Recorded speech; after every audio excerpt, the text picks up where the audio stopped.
dari Mas Adi sendiri tentang syirik itu? Baik, terima kasih buat moderator. Menurut saya syirik itu adalah suatu perbuatan yang tidak mempercayai adanya Tuhan dan membuat menyalah yakinkan Tuhan gitu. Itu menurut saya sih. Oke. Lalu menurut Mas Ferry sendiri apa? Gini, jadi menurut pendapat saya syirik itu tidak hanya perbuatan. Jadi syirik itu bisa juga perkataan yang itu merupakan kita menyebutkan Tuhan, menyebutkan Allah seperti itu. Jadi yang dimaksud syirik menurut saya itu segala perbuatan, perkataan yang dimana itu perbuatan dan perkataannya itu menyebutkan Allah Subhanahu Wa Taala. Tapi Mas, ada kalau misalnya Mas ngomong perkataannya, ada satu kasus ya dulu zaman Nabi Muhammad, dia tuh dipaksa buat kafir dan dia melakukannya, tapi hatinya tuh tetap teguh gitu. Tapi kata Rasul itu nggak apa-apa, apakah itu syirik? Perkataan di sini yang dimaksud mereka itu menyadari, mereka dengan niat ingin menyatukan Tuhan, bukan termasuk dalam hati. Kalau beda lagi kalau dalam hati. Nah, seperti itu. Lanjut saja. Lalu menurut kalian apa sih penyebabnya orang-orang ini bisa memiliki sifat syirik, padahal orang-orang seperti ini pastinya yang dalam agama Islam dia pastinya sudah memiliki pembekalan ilmu agama seperti itu. Oke, baik. Sebab orang-orang bisa melakukan syirik, Iya, gitu. mungkin satu karena mereka itu kurang berpikir kepada Allah Subhanahu Wa Taala. Itu juga menjadi penyebab mereka itu bisa melakukan perbuatan syirik. Mereka kurang mendekati kepada Tuhan, mereka kurang mendekat kepada Tuhan, sehingga mereka lalai. Seperti contoh di dalam surat Al-Maun,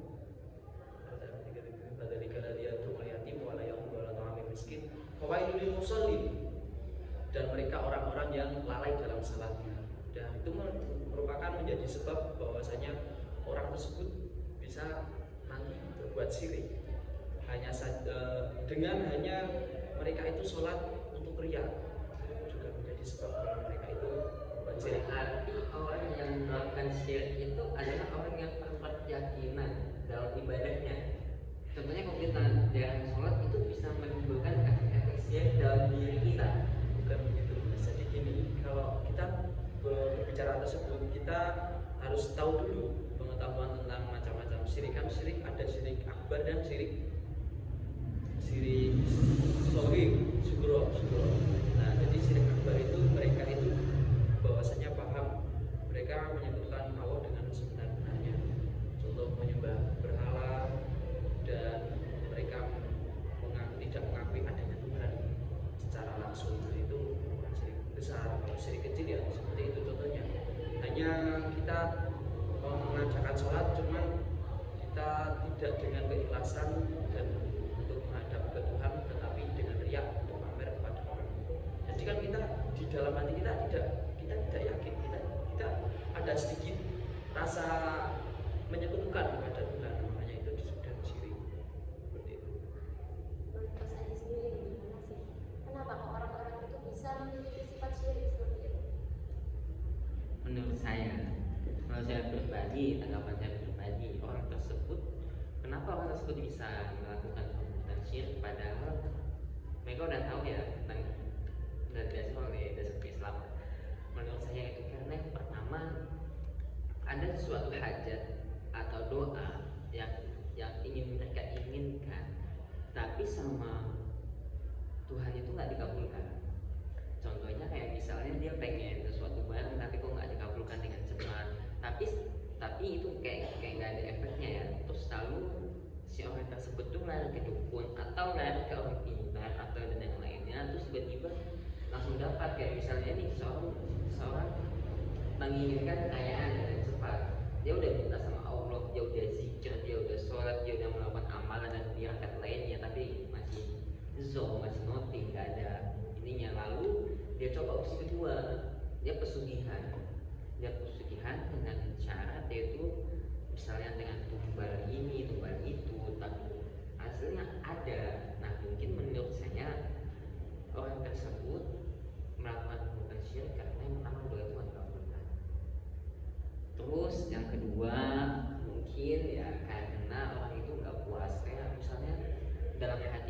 selalu gelisah. Kayak misalnya aku udah melakukan semua yang dikatakan oleh Allah, tapi kok aku masih gelisah. Jadi apa aku harus ateis saja? Soalnya kan banyak kan kalau kita lihat di fenomena dunia ya, orang yang ateis kan cenderung lebih bahagia daripada orang-orang yang beragama. Menurut saya seperti itu. Oke, lalu bagaimana sih kalau menurut kalian orang-orang di sekitar kalian yang melakukan syirik tapi mereka tidak menyadari bahwa dirinya itu melakukan syirik seperti itu? Mungkin yang mereka lakukan itu syirik-syirik kecil, ya seperti yang dikatakan Mas Freddy tadi, seperti dia melakukan sholat tapi hanya untuk ria, seperti itu. Solusi. Iya, solusinya seperti apa? Untuk agar mereka sebenarnya, apakah mereka itu sebenarnya paham atau tidak seperti itu? Dari saya dulu gini. Oh iya. Untuk pendapat saya solusi bagaimana agar kita terhindar dari syirik kecil ya. Terutamanya kita yang poin pertama kita senantiasa mendekatkan diri kepada Tuhan dengan cara selalu berzikir agar kita dalam melakukan sholat tidak ada rasa riak di dalamnya.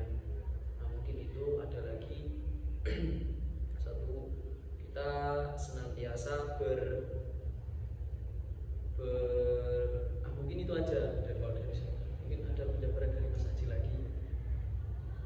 Kalau menurut saya ya, bagaimana nih model Solusinya untuk mereka yang melakukan syirik itu tapi mereka mungkin tidak menyadari bahwa yang mereka lakukan adalah syirik, seperti syirik-syirik kecil seperti itu, seperti tidak hanya melakukan sholat tapi untuk ria, dan melakukan bahkan judi online itu sebenarnya kan juga termasuk dalam syirik kan? Menurut saya ya mungkin mereka pengennya instan, pengen kaya tapi pengen instan, mungkin ya dengan judi online.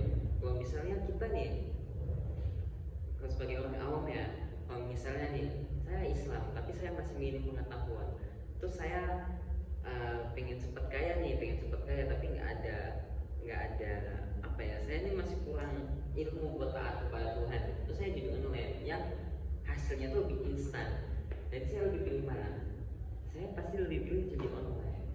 Tapi untuk menghadapi kasus seperti itu ya, menurut saya pemerintah harus menutup link judi online semuanya.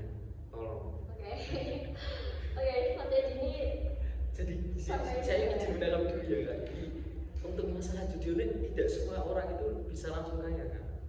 Jadi di situ mereka malah mendapatkan kemadharatan yang luar biasa. Tapi karena apa? Mereka main judi online terus. Coba kita lihat kasus Indonesia adalah kasus paling banyak judi online presentasi terbanyak di dunia, se-Asia Tenggara, nomor 1. Terus gimana? Apakah Indonesia sudah termasuk syirik karena main judi online? Kalau penerimaan di sebuah pemerintah itu akan sulit sekali Mas Haji, karena mereka Karena itu tugasnya pemerintah supaya Oke. Indonesia ini Oke, itu mungkin menurut Mas Adi seperti itu ya. Tapi bagaimana kalau ini dalam konteks mahasiswa ya?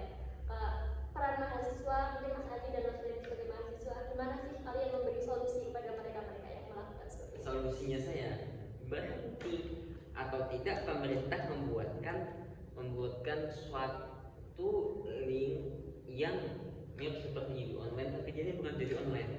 Contohnya kayak misalnya buat kayak sayembara, misalnya kayak TikTok itu kan ada aplikasi, mungkin pemerintah juga bisa membuatkan dengan cara ada link khusus buat membaca buku, membaca makalah, jurnal, dan dalam aplikasi tersebut bisa mendapatkan uang sebagai salah satu alternatif buat mahasiswa tidak memainkan judi online. Oke, untuk sore kali ini kita akan mendengarkan mungkin pertanyaan dari audiens dulu ya. Mungkin dari audiens juga banyak yang bertanya-tanya tentang syirik ini. Oke, yang pertama mungkin ada pertanyaan dari audiens, bisa langsung hubungi saja nomor di bawah ini.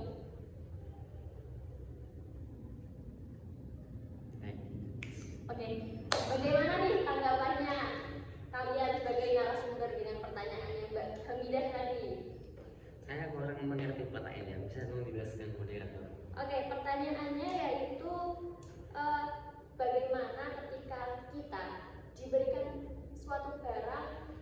suatu barang dari keluar dari nenek moyang, kakek atau nenek, dari ayah ibu seperti itu, yang dimana barang itu diyakini memiliki kekuatan tertentu seperti mungkin pesugihan atau penjagaan diri seperti itu. Menurut saya pribadi ya, kalau itu tuh nggak apa-apa sebenarnya, karena kan itu udah mungkin dari tradisi turun temurun ya, jadi ya udah nggak apa-apa. Emang mau diapain lagi, namanya juga kepada dibuang kan sayang. Kalau saya tidak sependapat dengan pendapat Mas Haji ya. Jadi kita lihat dulu konteksnya. Ketika orang-orang tersebut dikasih barang dari leluhur atau orang leluhurnya itu tahu kalau barang tersebut ada kekuatan magic lah seperti itu. Ketika orang yang diberikan barang itu mempercayai barang tersebut dan menggunakannya, orang tersebut merupakan orang yang tergolong orang yang melakukan syirik. Tapi ketika orang tersebut tidak mengetahuinya dan orang tersebut hanya memakainya dilandaskan karena dia menghargai pemberian dari orang tua atau dari leluhurnya, itu tidak termasuk dari syirik. Seperti itu. Terus bagaimana dia mengetahui kalau barang itu ada isiannya? Ya kan itu Kan udah dikasih turun-temurun, harusnya dia tahu dong. Ya kan ada beberapa yang nggak tahu, nggak semuanya itu tahu.